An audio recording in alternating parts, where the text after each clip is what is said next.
One, two, three, four.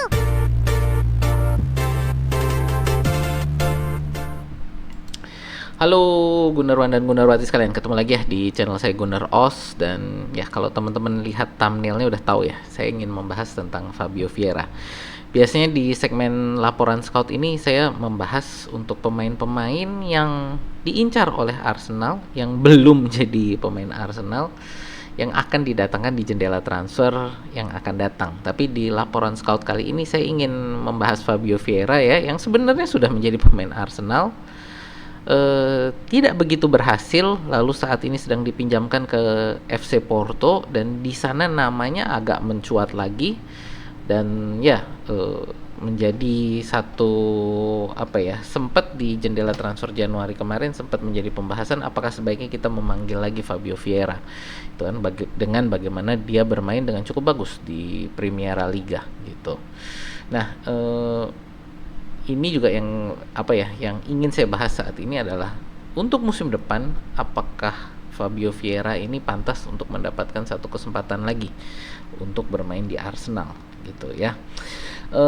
Sebelum kita masuk ke pembahasan, teman-teman perkenalkan dulu, channel saya adalah fans channel Arsenal. Jadi kalau teman-teman ngefans dengan Arsenal atau suka dengan konten-konten sepak bola semacam ini, boleh yuk di like, share, dan subscribe.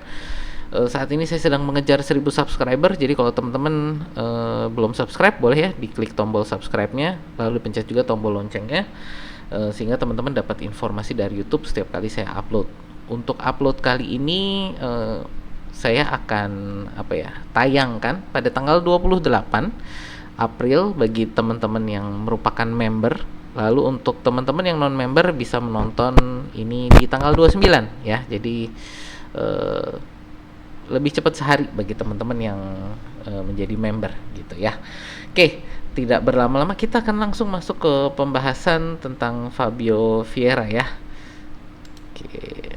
Ya, pertama ini Fabio Vieira ini adalah pemain yang di awal musim ini terbuang ya dari tim inti Arsenal, dan namun namanya saat ini mencuat lagi di Premier Liga di Portugal. Jadi apakah Fabio Vieira pantas untuk kembali lagi ke Arsenal? Pantaskah dia untuk diberi satu kesempatan lagi ya? Pertama kita lihat dulu ya, kenapa dia bermasalah di Arsenal. Sebenarnya masalahnya apa sih sehingga dia kok lalu terbuang sebagai pemain di Arsenal?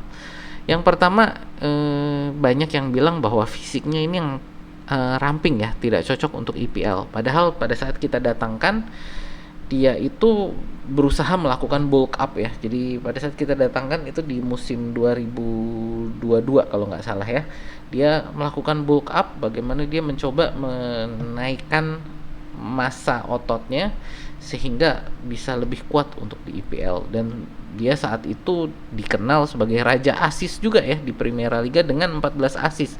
Jadi sewaktu kita datangkan dia ini, kita mau datangin dia adalah untuk assistnya dia. 14 assist, luar biasa, banyak, tinggi sekali ya itu 14 assist. Jadi saat itu dia masih sebagai pemain muda yang mencuat di Primera Liga. Mungkin kalau mau kita bandingkan mirip dengan Ethan Nwaneri atau Miles Lewis Kelly saat ini gitu ya. Jadi namanya baru naik daun, dan itu pada saat itu dia kita datangkan. Nah, selain masalah fisik, ini juga menurut saya yang menjadi problem itu kan tadi yang saya bilang bahwa kita datangkan dia adalah untuk menjadi sumber assist ya, sumber pembuat kesempatan. Jadi untuk pembuka kesempatan gitu ya. Jadi untuk creating chances gitu. Namun pada saat dia datang ke IPL, saat datang di Arsenal, dia punya kepercayaan dirinya itu kurang banget.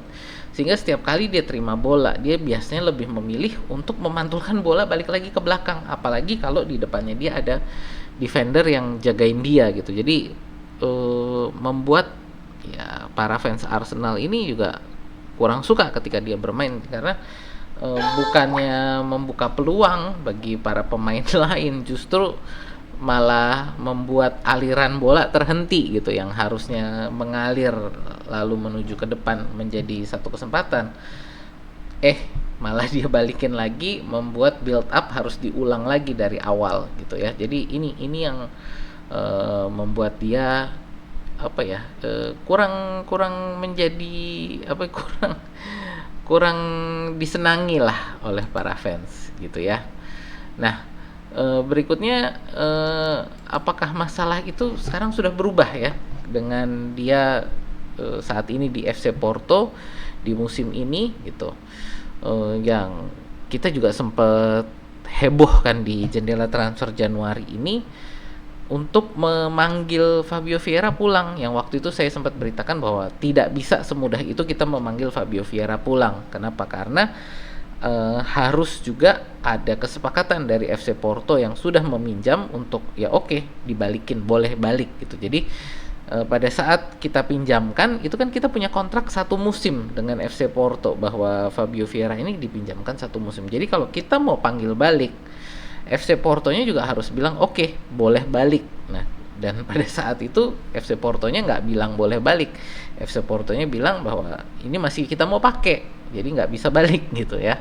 Jadi apakah kondisi dia sudah sebaik itu sehingga sempat di Januari itu jadi rebutan juga antara kita dan FC Porto untuk dipanggil balik, nggak boleh dipanggil balik gitu. Jadi ada tarik ulur di sana saat itu ya. Jadi apakah memang sudah berubah masalah-masalah dia di sana, apa yang tadinya di Arsenal, di FC Porto gitu ya. Yang pertama kita lihat dulu adalah dari statistik permainannya. Jadi kalau kita lihat secara singkat statistik permainannya, sebenarnya jumlah permainan dia dengan gol asisnya dia, jadi keterlibatan dia di dalam gol ini sebenarnya nggak terlalu banyak juga. Dia hanya bermain 22 game di mana hanya 17 ya, di mana dia menjadi starter. Dan ini 4 gol dan 1 assist di Primera Liga, lalu juga ada 1 gol dan 1 assist lagi di Europa League gitu. Dan ini jadi kalau dari saya sebenarnya angkanya nggak terlalu fantastis kalau kita lihat ya. Tapi yang membuat nama dia naik adalah bagaimana dengan kesempatan bermain yang terbatas ini dia menunjukkan bagaimana penciptaan peluang yang luar biasa ya. Dia menciptakan pada saat saya merekam ini adalah sekitar 34 chances yang dia buat. Jadi ada 34 peluang yang dia buat sampai dengan saat ini di Primera Liga. Lalu kalau kita lihat juga ini statistiknya dia sebenarnya nggak terlalu jelek gitu ya dengan kesempatan bermain yang terbatas gitu ya, seperti nanti bisa kita lihat di sini ya. Jadi ini teman-teman bisa lihat, mungkin ini mohon maaf kalau misalkan terlalu kecil ya, teman-teman bisa buka di Footmob, bisa kita lihat. Jadi statistik dia pada saat dia datang di Arsenal, lalu statistik dia, jadi yang sebelah kiri ini adalah statistik Fabio Vieira pada saat dia musim pertamanya di Arsenal, dan ini adalah musim ini dia di FC Porto. Kita bisa lihat bagaimana statistiknya yang tadinya banyak oranye dan merah ini sudah mulai menjadi hijau dan ya banyak hijaunya lah ya gitu. Jadi sudah membaik gitu. Terutama sih untuk masalah passing dan creating chancesnya, yang kita memang harapkan dia adalah untuk creating chances, untuk memberikan assist gitu kan. Nah ini kita lihat di Porto dia menemukan lagi irama untuk melakukan untuk menciptakan peluang bagi teman-temannya.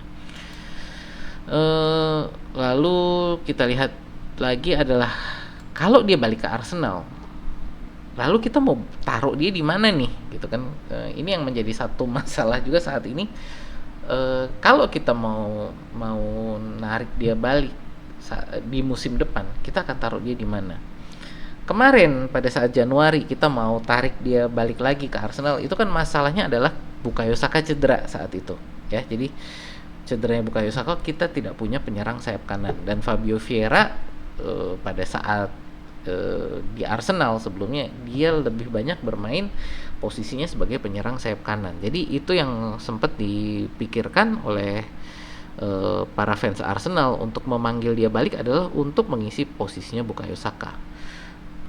Cuman karena nggak bisa balik, akhirnya untungnya Ethan Nwaneri yang bisa step up gitu kan untuk penyerang sayap kanan itu. Tapi kita mau lihat juga nih, saat ini kalau misalkan kita panggil balik dia, posisi mana yang sebenarnya posisi terbaik untuk dia gitu ya. Eh, Sebelum kita ngomong posisi, saya lebih mau ngomong dulu untuk kelebihan dan kekurangan dia. Jadi kita nanti bisa memilah-milah posisi mana yang bisa lebih baik untuk dia. Yang pertama ini kita mau ngomong kelebihannya adalah saat ini di Porto gitu ya. Dia lebih banyak dipakai sebagai memang bukan starter rutin, tapi pemain yang dipakai pada kesempatan-kesempatan tertentu adalah untuk membongkar low block lawan gitu ya. Jadi dia punya kelincahan dalam mengambil area half space ya. Area half space ini ya antara posisi tengah dan posisi penyerang sayap gitu ya. Posisi half space ini dia punya kelincahan untuk mengambil posisi-posisi tersebut dan bisa menerobos melalui posisi-posisi tersebut untuk membongkar low block ya. Jadi ini spesialisasi dia saat ini gitu ya. Jadi dan kita di Arsenal kan saat ini juga punya kelemahan adalah ketika menghadapi tim-tim yang bermain low block. Jadi ini adalah satu spesialisasi dia ternyata saat ini ya, untuk mengambil area half space, membongkar low block. Dan ini saat ini ya tadi saya bilang sedang dibutuhkan juga oleh Arsenal. Kelebihan yang kedua ini adalah kepercayaan dirinya sudah balik ya. Dimana kalau tadi yang saya bilang di awal, masalah dia di Arsenal adalah ketika dia menerima bola lalu dihadang oleh lawan, dia lebih memilih untuk memantulkan bola ke belakang. Nah, untuk saat ini dia sudah punya kepercayaan diri untuk bisa membawa bola lalu menjaganya. Dan dimana ketika dia menerima bola ini memang secara fisik dia masih belum ada perubahan yang terlalu signifikan ya dibanding sewaktu dia di Arsenal, dan sekarang tidak ada perubahan fisik secara signifikan. Dia tetap dalam area dalam masalah duel masih tetap kalah ya, sering kalah dalam masalah duel ini. Dia masih sering kalah karena fisiknya dia juga tidak bertambah bulky ya, tidak bertambah ototnya, tapi saat ini dia punya kecerdasan dalam menerima bola untuk melindungi bola ini, lalu untuk tadi memakai kelincahan dia untuk menggocek lawan dan membuat lawan itu melakukan pelanggaran kepada dia. Jadi punya keterampilan untuk mengundang pelanggaran lawan kepada dia, yang ya akhirnya bisa membuka kesempatan untuk set piece gitu kan, untuk tendangan bebas atau bahkan mungkin penalti gitu. Jadi ini yang menurut saya perbaikan dari yang dulunya ketika menerima bola lalu dibuang ke belakang lagi. Kali ini walaupun secara fisik tadi ya dia masih belum bisa melakukan duel untuk menembus lawan secara duel fisik, dia punya kepercayaan diri untuk menerima bola ini, melindunginya, lalu melakukan gocekan-gocekan dan mengundang pelanggaran lawan gitu. Jadi ini kelebihan yang menurut saya perbaikan dari apa yang dia lakukan sebelumnya di Arsenal gitu ya. Namun ada kelebihan, tentu ada kekurangan. Tadi yang seperti saya bilang, kekurangannya dia masih fisiknya masih belum terlalu kuat gitu ya. Yang kedua adalah ini kekurangannya kontribusi dalam pertahanan dan off possession dia kurang. Jadi untuk track back dia, untuk mengambil bola pada saat lawan yang memegang bola, ini kontribusinya masih sangat kurang. Bisa kita lihat sekarang di Porto ini defensive contribution dia memang sangat kurang. Dan ini kan sebenarnya sesuatu yang diharapkan oleh Arsenal, oleh Arteta, bagaimana setiap pemain ini bisa melakukan track back untuk apa ya, untuk mengambil bola dari lawan pada saat lawan memegang bola gitu. Nah, dia pada saat apa ya, pada saat kita yang memang memegang bola, jadi possessionnya memang pada Arsenal, dia nggak masalah untuk mundur ke belakang lalu mengambil bola dan mengumpan ke depan atau mungkin melakukan dribbling membawa ke depan. Tapi pada saat off possession, untuk dia mundur ke belakang ini kayaknya susah banget gitu ya. Jadi kontribusi pertahanan dan off possessionnya ini masih sangat kurang. Jadi ini kekurangan dia tadi itu. Jadi kita udah ada kelebihan dan kekurangannya. Nah, sekarang kita mau lihat bagaimana dengan kelebihan dan kekurangan itu dia bisa kita taruh di mana gitu kan di Arsenal. Yang pertama ya posisi natural dia ya, ini adalah sebagai playmaker nomor 10 gitu. Ya kalau di Arsenal sebenarnya jatuhnya jadinya ditaruh sebagai midfield kanan ini ya posisinya Odegaard gitu. Apalagi dengan kaki dia yang lebih dominan di kaki kiri gitu ya. Biasanya ini oleh Arteta akan ditaruh di posisinya Odegaard ya. Karena kita memakai 4-3-3, jadi ya ini biasanya oleh Arteta playmakernya ini ditaruh di nomor 8 sebelah kanan. Jadi untuk playmaker nomor 10 ya posisi dia saat ini ada di midfield kanan kita yang saat ini diisi oleh Odegaard dan ada Ethan Nwaneri di sana. Nah, apakah dia bisa bermain di situ? Gitu kan. Lalu posisi kedua yang memungkinkan ini untuk dia adalah penyerang sayap kanan gitu ya. Penyerang sayap kanan dia sebagai playmaker bisa juga bermain di sana. Jadi mengatur irama pada saat penyerangan gitu. Jadi ya nggak usah terlalu banyak track back kan jadinya karena dia sebagai penyerang sayap kanan. Sama juga di sini posisinya ada Saka dan ada Ethan Nwaneri. Jadi kalau menurut saya karena Ethan Nwaneri ada di dua posisi ya sebagai sebagai midfield kanan dan penyerang sayap kanan. Mungkin Fabio Vieira bisa mengambil salah satu dari posisi tersebut, lalu Ethan Nwaneri yang menjadi di posisi lainnya gitu. Bisa jadi.